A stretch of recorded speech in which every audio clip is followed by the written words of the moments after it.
Okay,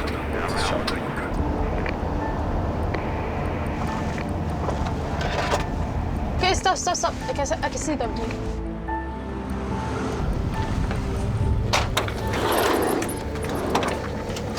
I see her. Go.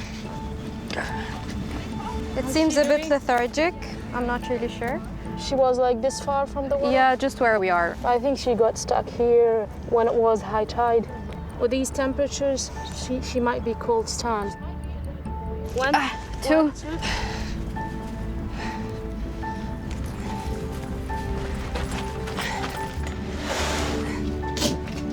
She's a bit dehydrated. Okay, I'm gonna stay here with the turtle. Okay. And we can drive back to the aquarium.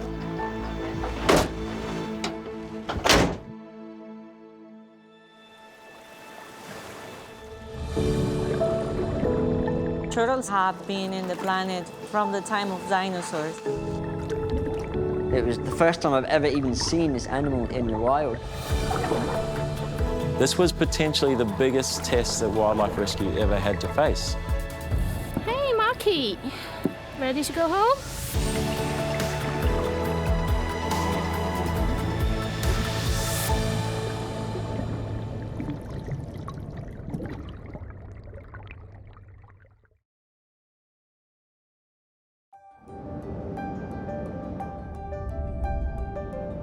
In Abu Dhabi, the capital of the United Arab Emirates, the need to protect the delicate marine wildlife of the Arabian Gulf is vital. The National Aquarium in Al Khana plays a crucial role in these conservation efforts, supporting the diverse species that inhabit these waters. At the forefront of this endeavor is a team of specialists headed by Paul Hamilton, a veteran marine biologist with over 20 years of experience in marine conservation and rehabilitation. When we started wildlife rescue, we had no idea of the volume of emergencies we were going to have to deal with. Unfortunately, because of the pressure put on our environment, we're seeing rising numbers of endangered species due to human activities. So when we look at things like global warming, when we look at occupying coastlines, the materials we use like plastics, if we are to have this abundance of species and all this beauty with us centuries ahead, we're going to need to give nature a chance to remultiply and come back out of this endangered status. Wildlife rescue was established with EAD, the Environment Agency of Abu Dhabi, as a means to react to all of these animal emergencies using the expertise that we already have. The goal is to rescue marine animals in distress, provide rehabilitation and care, and ultimately releasing them back into the wild to help them come back out of this endangered status. Lewis Cox leverages over 17 years of aquaculture expertise and leads marine animal rescue and care at the National Aquarium in Abu Dhabi. The wildlife rescue is so frequent and important to us now that it has also evolved into my day-to-day project. And it's very routine for us to receive calls, text messages about animals which need immediate or emergency rescues. We will sometimes get a sea snake stranded. There are also different fish and sharks, seabirds, and especially sea turtles. People are now finding sea turtles stranded, for example, on the beach. And basically they are coming in through entanglement, fishing gear accident, boat strikes. That's when we get the call for them. Dr. Hind Al-Amari, a passionate marine conservationist, leads crucial special projects with the Environment Agency Abu Dhabi, the leading environmental authority overseeing comprehensive efforts to protect and preserve the region's diverse ecosystems. Our collaboration with the National Aquarium has helped a lot when it comes to rescuing and rehabilitating turtles, because the main thing that we need to do is quick response. And having a team that's on call is very crucial to ensure that these turtles survive. The species that we have here, they're classified as critically endangered and endangered species. So every turtle that we rescue, every turtle that we rehabilitate and send back to its natural habitat is important, because marine turtles in the end help maintain the balance of our marine ecosystem. Guiding the aquarium's efforts to protect these ancient creatures is Anne Bourbon, an environment scientist with over 7 years of experience, dedicated to managing conservation and educational initiatives that safeguard marine biodiversity. Turtles are like dinosaurs. They have adapted, they have changed in size and to the changes in climate and so on. They are survivors. They have been in the planet really from the time of dinosaurs. Turtles come in a variety of species, each uniquely adapted to its environment. From the Kemp's Ridley, one of the smallest species, to the majestic leatherback, the largest of all roaming the open ocean, their diversity is a testament to the marvels of evolution. There are 7 species of sea turtles around the world. We receive 4 of them in the UAE. They take 20 to 30 years to become mature adults. The waters of Abu Dhabi host 4 of these species, including the hawksbill, the green turtle, the loggerhead, and the olive ridley. They are a bioindicator of the health of the oceans. They play different roles. Those that are herbivorous, they are called the lawnmowers of the ocean because they literally go like grazing and eating and maintaining the seagrass. You have the hawksbill that has a very sharp, very hard beak that cleans algae from coral, protecting these vital ecosystems. Known for their extraordinary navigational skills, turtles travel thousands of kilometers through the ocean's currents, guided by the Earth's magnetic field. This remarkable journey is driven by an age-old instinct to return and lay eggs on the very beaches where they were born. During the nesting season, a female turtle can produce over 100 hatchlings in a single clutch. Yet, these resilient creatures encounter numerous natural dangers from the moment they hatch, challenging their survival at every turn. The chances for a turtle to survive to adulthood is of 1%. If they were to disappear, they will definitely affect the health of the ocean. Turtles, they basically have a very hard life. By protecting and preserving every one of them is very important for us to ensure that they reach adulthood, and when they do reach adulthood, to help them thrive in their ecosystem. Within the wildlife rescue's efforts to protect marine life is a memorable tale of a majestic creature that captivated hearts and minds with its daring rescue mission. When we received the phone call, we never fathomed what we would walk up to. As I looked over the edge and I looked down, I saw the silhouette of something that is very close to my heart, like stars in the night. I knew that what was in front of me was an animal that I've searched the planet for. This was a whale shark. I stood there staring at this enormous whale shark, thinking to myself, oh my God, how on earth is this animal right in front of me when this is one of the hardest creatures on earth to find? Whale sharks, the largest fish in the sea, are among the ocean's most elusive and mysterious giants. Classified as endangered, these gentle giants can grow around 18 meters in length. Their unique patterns of spots and stripes make each one distinctive, much like human fingerprints. These gentle giants inhabit warm tropical waters ranging from the Gulf of Mexico to the Maldives and Western Australia. Recent sightings indicate that in search of food, they migrate to the nutrient-rich waters of the Arabian Gulf during plankton blooms and spawning events, venturing closer to shore to explore lagoons, bays, and shallow coral environments.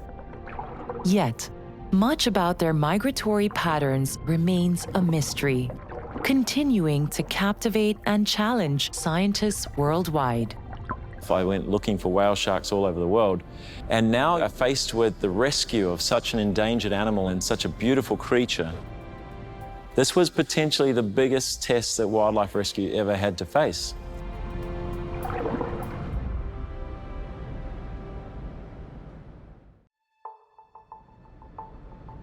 As the team keeps a close watch on the whale shark, urgently planning for its rescue, an alarming concern has arisen. We could see over time this whale shark was not leaving. And not only that, it was not eating because inside these canals was not enough food. So while the team was figuring things out, we were tasked to help feed it. At the aquarium, the team, alongside Hamid Al-Jalani, a marine conservationist and expert diver at the Environment Agency Abu Dhabi, swiftly came together to develop a comprehensive care and nutrition strategy. Whale sharks, they feed on the smallest creatures in the sea, such as krill and small planktonic creatures. They need a tremendous amount of food to meet their nutritional requirements. Through our partnership with the National Aquarium, we managed to secure a large quantity of krill, literally at our first try, and it started eating. Despite feeding the shark all this amount of food, it's still burning its calories just by being in the water because it's so hot. And so we had to resort to a more hands-on operation and getting the shark out of the canal. At the marina, the rescue team assembles with experts from the Environment Agency Abu Dhabi, as well as Abu Dhabi Marine Club. The plan we set was simple yet challenging. There were larger canals not that far away. The plan was to guide the shark 10 kilometers into the open areas so the shark could find its way out into the Arabian Gulf. If the shark sounds and goes underwater, then we're probably going to lose. We put together the team. We mentally prepare for a very long swim. The idea was that we would send 2 escorts, one left, one right, and we would essentially steer the shark into the right direction without actually touching the shark. The goal was no physical intervention. This was the plan, and we set off to do it. We had managed to travel around 2 to 3 kilometers, just steering the shark left and right, until the point in which the shark started to double back on us, started turning around. Convincing an animal of this size to cooperate when it doesn't want to is practically impossible. We did that for hours and hours. So that operation in itself has its risks of constant scuba diving, fatigue, dehydration, it was sunny. The physical strain was intense. We had to keep the shark calm, make sure everything was right, because any single miscalculation could set us back by hours. With steady patience, the team finally succeeds in guiding the shark close enough to the open channel. So we did manage to move a few kilometers from where it was disoriented, but I was satisfied that we'd gone far enough out of this maze that this animal would be able to find its way back into the Arabian Gulf. So a few high fives were thrown, and we were happy with the result, and we packed up and went home. As the team celebrates their successful rescue mission, another vital effort unfolds at the National Aquarium. The animal hospital serves as a sanctuary for animals needing intensive rehabilitation. Here, under the dedicated care of lead veterinarian Natasja Manina and her team, each animal is carefully nurtured back to full health, preparing them for the return to the wild. I've been in the aquatic field for 13 years. I specialize in sea turtles and marine birds. Every animal that is in distress or needs our help, I get together with the team and we try our best to make this animal healthy again. It never stops. When the season comes, we get very busy. It's a challenging job, but when you like it, it becomes like a part of your life. Turning their attention to their latest patient, the team brings the 80-kilogram turtle found weakened and dehydrated on the beach to the lab for a thorough assessment. Okay, incoming. Big boy coming through. When the animal first arrives, we do the external exam. We check the eyes, the mouth, the plastron, the limbs, the flippers. After that, we do blood work and x-rays. Upon closer examination, the X-ray reveals an anomaly that captures the team's attention, necessitating urgent medical care. So we did an X-ray. We saw that there's something obstructing. It's very alarming, and we need to do the endoscope to remove this foreign object. The team must act quickly to remove the obstruction to restore the turtle's health. The outcome remains uncertain. Only time will determine its fragile fate. On the other side, Paul finds himself in the calm before the storm. So the following morning, I'm back at my desk and I get a phone call. The shark was back in the exact same spot. It swam the exact path that we'd sent it down, and it was sitting under the skyscrapers, going in circles. We were back at square one.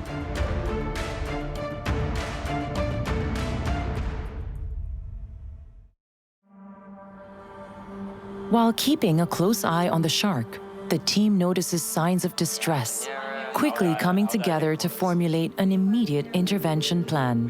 The shark's in shallow water. I can't just simply come in with a boat and pick it up. I reached out to a few international experts. I was presented with ideas that were just not feasible. So we were going to need to come up with a plan that has never been done before. The whale shark has a pattern which swims like this. And then we have to ensure that when the whale shark comes towards the shallow area, we guide the whale shark into the bag, and that's how we strike. We're going to need to create this V shape.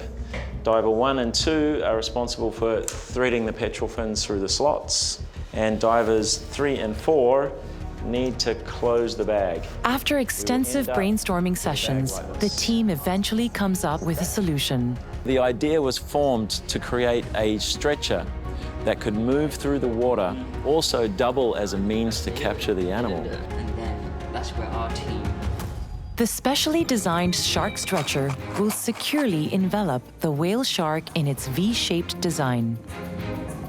To navigate through the water, the system will use jet skis on each side, equipped with oxygen tanks that release dissolved oxygen, ensuring optimal breathing conditions during transport. At the front, a diffusion disc will moderate the water flow, providing a steady and gentle circulation around the shark. The shark that we're dealing with is around about 5 meters in length. We need to leave a little bit of space in front of the nose. We can't have anything in direct contact because it may actually hold the nose closed. We actually have to use the pectoral fins of the shark as stabilizers for the bag. Otherwise, when you pull a round object in water, it will spin. We've got to get from here, keep going out, to the Arabian Gulf. This is freedom for the shark.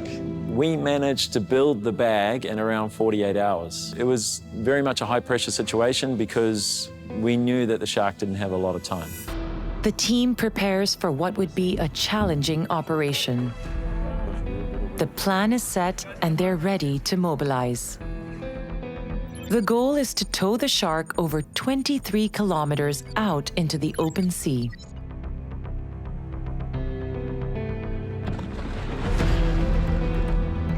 Ready? Ready to go. The team attempts to capture the whale shark by positioning it in the direction of the shark bag. It's very tense, very critical, getting this right the first time. Every second mattered. We had to make sure we were precise, very focused. There was no room for error. The idea of guiding a shark in a direction might sound easy, but believe me, this is not a creature that we can stop. It is an incredibly powerful animal. With the untested plan in motion, the team faces mounting pressure. The question looms, will their daring plan succeed? And so then the shark went into the bag and it was a perfect fit.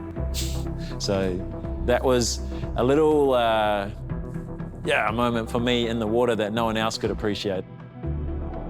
With great care, the jet ski operators begin to tow the bag towards the open channel. We would put scuba divers in the water and trying to watch the shark and make sure that the shark is okay. Yes, the shark is breathing. Yes, the shark is orientated correctly. I could make sure the mouth was opening and closing, the flow of oxygen, the petrel fins, are they cutting through the water correctly and keeping stable? So I was getting these frequent reports of how the shark was doing underwater, and we were making progress. Finally, after several hours of pulling the shark over 23 kilometers to the open ocean, the team releases the shark. It was a very incredible moment for me to watch the shark swimming away from me, this tail just heading off into the darkness. It was immediately apparent that this is going to be memorable for the rest of my life. Like, I'm not going to forget this.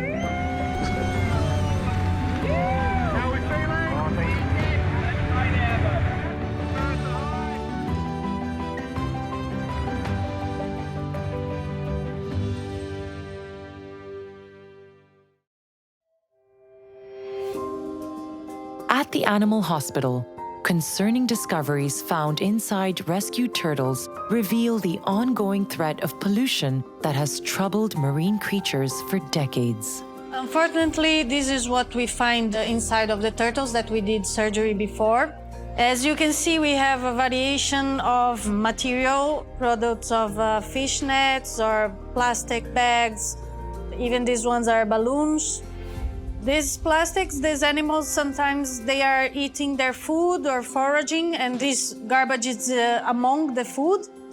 Or the animal confuse this with jellyfish or any kind of food that they eat normally. We weight the content and we put in display for the people to understand what is going on with the animals that we have in here. These particular turtles are thankfully still alive after the surgery. We get a lot of this come in where the turtles don't actually make it, or we find them already deceased on the beach with plastic inside them. Although some of these plastics have a purpose, and let's say a fishing net is being used somewhere and it's an industry, there are some instances here where single-use plastics such as the balloons, which aren't even really given a fulfilling purpose and yet are still finding their way into a sea turtle. We have to manage our use of plastic and obviously reduce where we can, and even where we can't, we can still dispose of it in a correct way and responsibly manage it. We see it with fish, we see it with marine mammals. It's a big problem that is everywhere. It's more frustrating because you are trying to save more lives and you see what is killing them, and it's something that can be managed, as Louis said, if we be smart with how we use it. Now, safely beyond the reach of immediate danger, the turtle is taken to the recovery area. We are very happy that the surgery was a success. We could take the foreign object, and now he's back in the quarantine tank, and we are going to name him Obaku. With hope renewed, Obaku begins a journey of healing and renewal, taking the first steps on the road to recovery. Meanwhile, in the aquarium's rehabilitation center, the rescued turtles receive comprehensive care, treatment, and rehabilitation. Let's say we receive a small turtle, we simply take it to the rehabilitation center, we assess its responses and its senses. Typically after that, we then spend a few days removing the epibiotic growth, such as barnacles and seaweed. When the temperatures of the ocean drops and the metabolism of the animal is low, these opportunistic barnacles come and attach to the animals. The animal starts to get heavy, being more tired to go up and breathe, to find food, and then they can develop infections and be dehydrated again. First steps that we do once we receive a turtle is actually to put them in freshwater baths.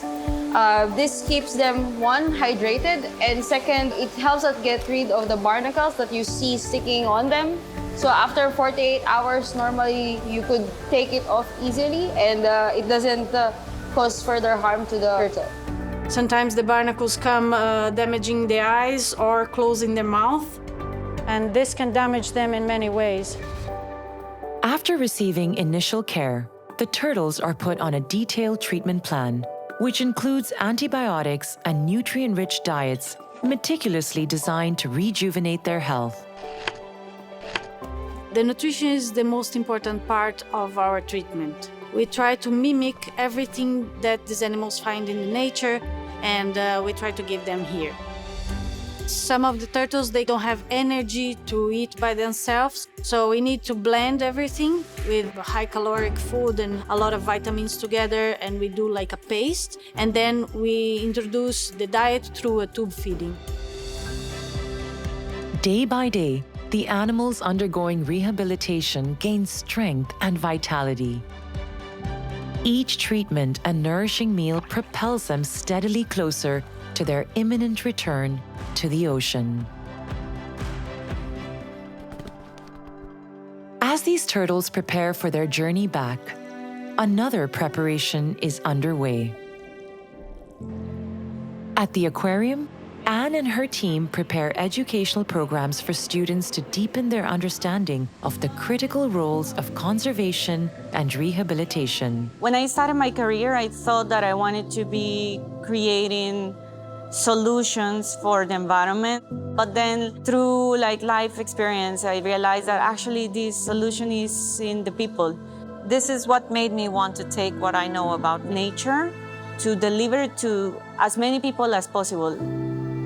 We teach kids about what are these animals, why they are important, and the threats that they are facing. From the smallest creature, which is plankton, to some of the biggest sharks and animals that they can find in nature. We developed the program that is called Junior Marine Biologist, and it is a really hands-on program to get the kids to experience the daily life of a marine biologist, what it is really like, the responsibility of taking care of such a large collection of animals. We take them behind the scenes in the animal hospital. They get to see the different stages of recovery of the sea turtles. They get to see different cases, and it's a unique learning opportunity. I'm hoping that they will just become really more what I call global citizens and very environmentally aware, and that everything that they will learn, like even if it's a small experience here, that they will internalize it and develop empathy for the natural world. As the students at the aquarium grow more connected to the marine world, Paul returns to work, relieved by the successful whale shark rescue, yet unaware of the unforeseen twist that is about to unfold. I've just finished this 1-week mission to transport this whale shark back to the Arabian Gulf. And a phone call comes. Somebody from EAD who says to me, "We have another whale shark." And I'm like, you have got to be kidding me.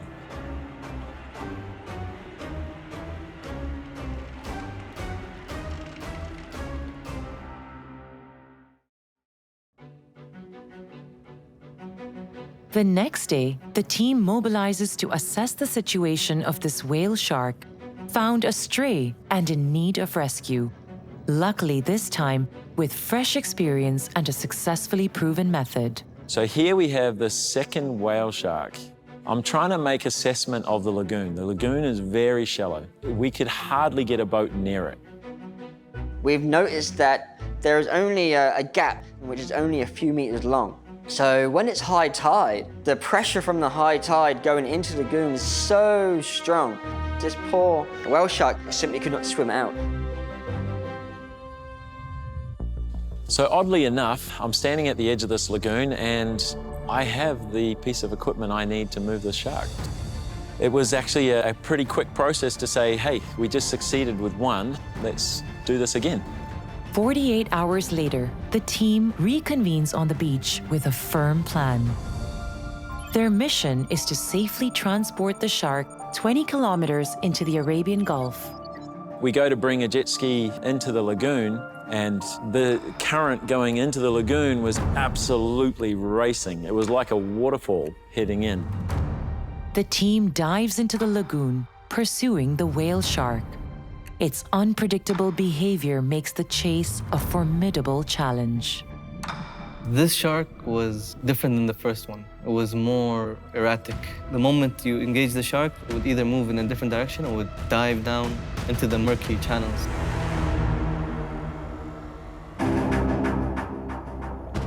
The animal was absolutely huge. Even though they're giants, they can dive down. As it came closer, we made our move to try to steer it into the bag, and essentially we went down and intercepted the shark from the bottom. There were scuba divers just getting thrown. This is the kind of animal with a flick of its tail can throw a person out of the water. After several attempts, the shark is carefully secured into the stretcher. The operator begins the attempt at getting the shark out of the lagoon. But something goes wrong.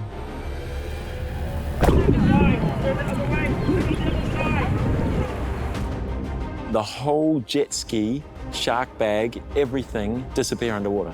This current just drags them all down and wraps them up. Now I have a submerged jet ski, I have a stretcher submerged, and everything is being torn apart. The shark swam away quite easily, and both the stretcher and the jet ski kind of pop out and drift off into the lagoon. At this point, I'm pretty sure the show is over.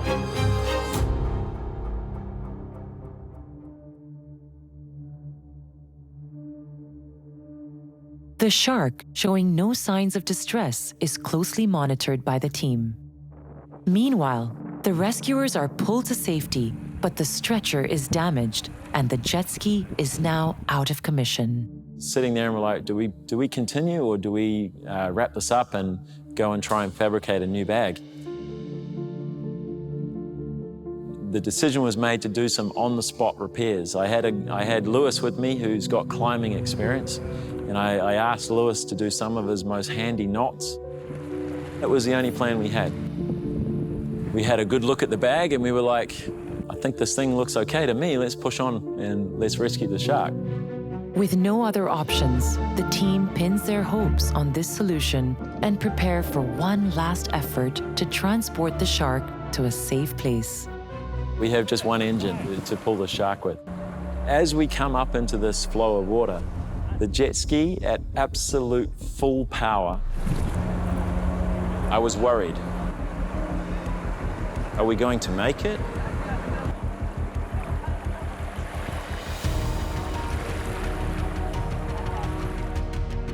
Luckily, the team successfully navigates through the inlet and begins the 20-kilometer journey, constantly monitoring the whale shark to ensure its well-being. His respiration rate's nice and slow. It's the same that it would have been if he was just cruising on his own, so that's what we want. He's not in any kind of distress. All good? Out to deep sea that way. Okay. After several hours, the team reaches their destination.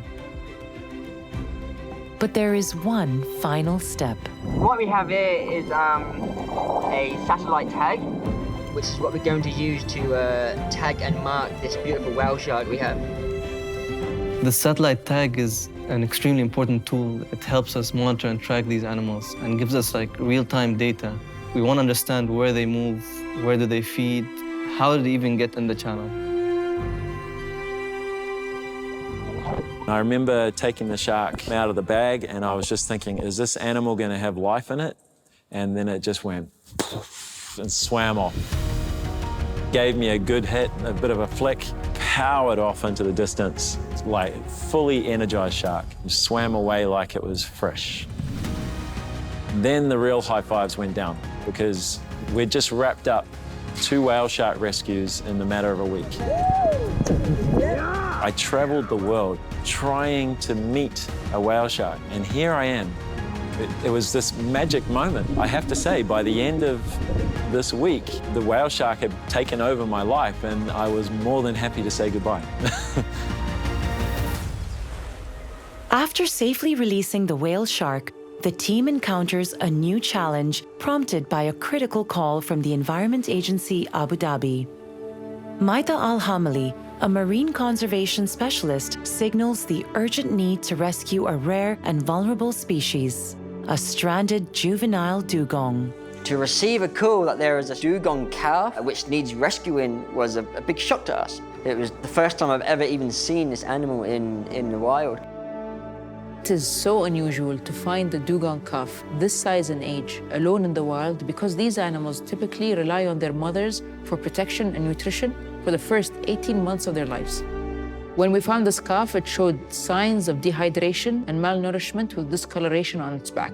So we had to move quickly and interfere by relocating it to the rehabilitation center where it will get the care it needs to survive. When we received the call for the dugong, I was waiting for the team here. At first, you think it's exciting because this is a very novel creature, but it was very sad because we never really got to know what happened with the mother. It could have been that it was an accident. It could have been that the mother abandoned the dugong. We don't know. Dugongs, often called sea cows, are elusive, herbivorous mammals known for their gentle nature and distinctive fluked tails. These mammals thrive by grazing on lush seagrass meadows, which serves as their primary food source, vital for their survival. Dugongs depend heavily on seagrass to survive. And luckily in Abu Dhabi, we have plenty of seagrass beds. And that's why we're proud to host the second largest population of dugongs, second only to Australia, with the highest concentration of dugongs found within the marine Marawah biosphere here in Abu Dhabi. Despite their numbers, dugongs remain among the least studied marine mammals, highlighting the critical need for more research and conservation efforts. We had a team of people ready for taking blood samples just as a general checkup. We were feeding it, and it was eating normal, it was swimming. He was very active. Getting excited about we're actually going to be saving this incredible animal.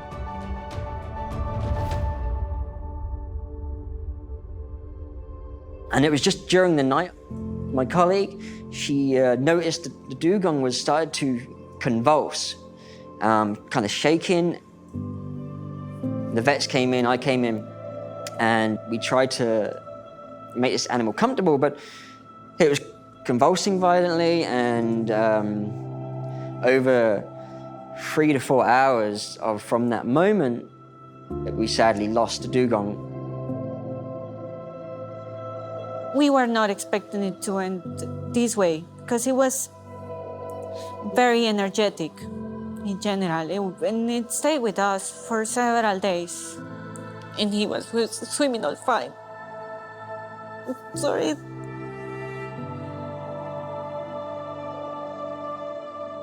It was hard. It's heartbreaking. But leaving all the feelings aside, we did a full necropsy on that animal. And I know how gruesome it sounds, but sometimes this is what needs to happen to understand the reason why it did not survive.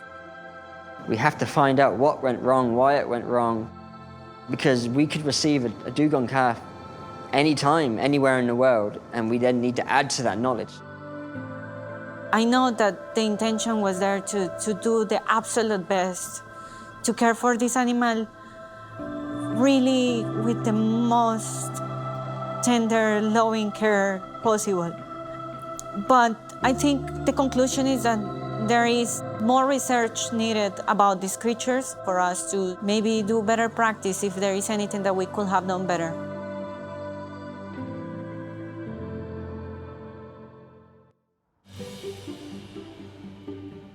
On the occasion of releasing these remarkable turtles back into their natural habitat, one final crucial step will take place at the iconic Louvre Abu Dhabi.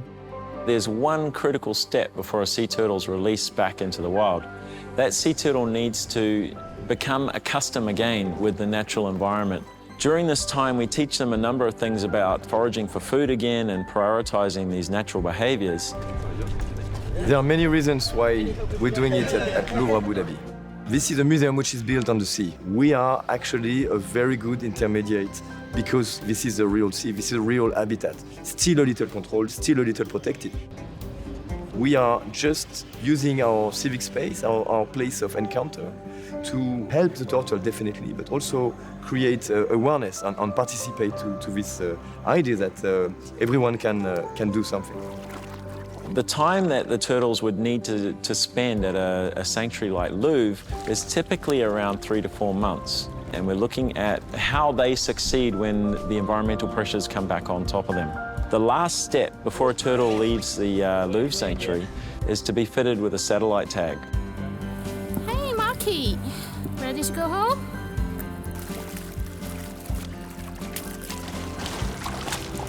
Three, two, one.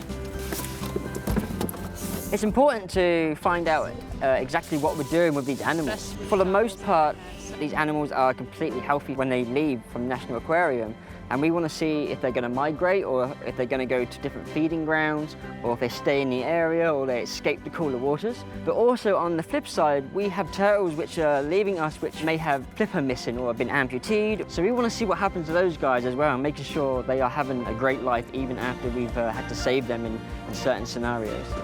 So this is the last step of the tagging process. It's just actually to make it look nice.